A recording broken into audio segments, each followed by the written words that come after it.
Welcome back to Beginner's Breadboards, my electronics learning journey. So we're looking at the 8-bit shift register, again using the flip-flops, but this time we're going to be driving it with the Arduino. So instead of having actual inputs using a button and a slide switch for clock and our D input, we're going to be doing all of that with the Arduino. So here we can just have some different numbers and do it all through the Arduino. So the only thing that changed here is we have pins 3 and 2 of the Arduino, which are both outputs for our clock as well as our D input. And then we're also connecting a I2C LCD display to the Arduino just to show the hex value of what number we're actually being sent here to be shown in parallel data. So we've just connected the Arduino instead of connecting these switches. Here is the code for the Arduino in order to be able to send the data to the shift registers. So again, we have our data pin and our clock pin, and then we're also creating my data using this, so making it a byte. And then we're also initializing the LCD display here. So the way we're actually sending the data is we assign a hex value to my data, and then using this function called shift out, we're able to send that data, and we can say to send the LSB first. So that's all we're doing. So through the data pin and clock pin with LSB first, we're sending my data. And then this hex value, we have to turn my data into a string, and that allows it to be displayed on that LCD display.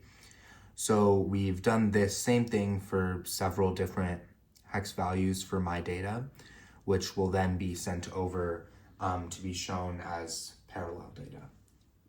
At the very bottom here, we created a function.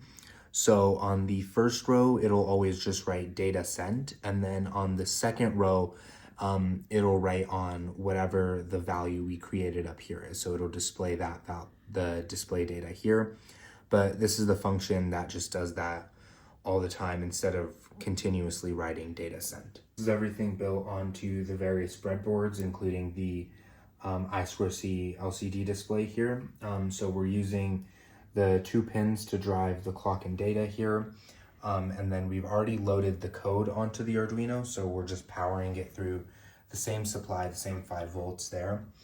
One thing we had to make sure of was that the ground for the Arduino as well as the IC are the same ground. So we're just using the same thing throughout everything, so that ensures that it works all the time.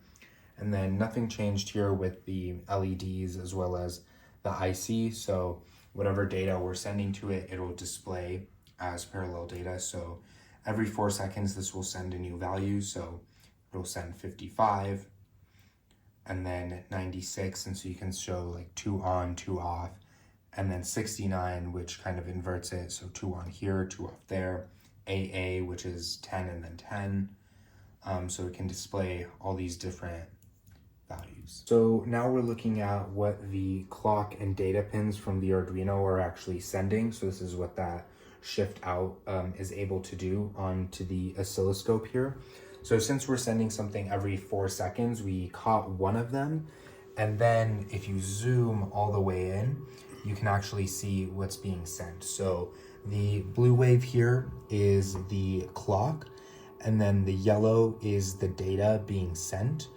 And because we sent the LSB first, we read it from this side over. So this is the 96 that we were able to catch. So it starts and then keeps going with every rising edge of the clock, and it'll capture whatever data was sent there. With this number here, reading it from right to left here. So we got a 1 here, and then a 0 on this clock, a 0 here, a 1 at this clock, a 0, and then 1, 1, and then 0 again at the end.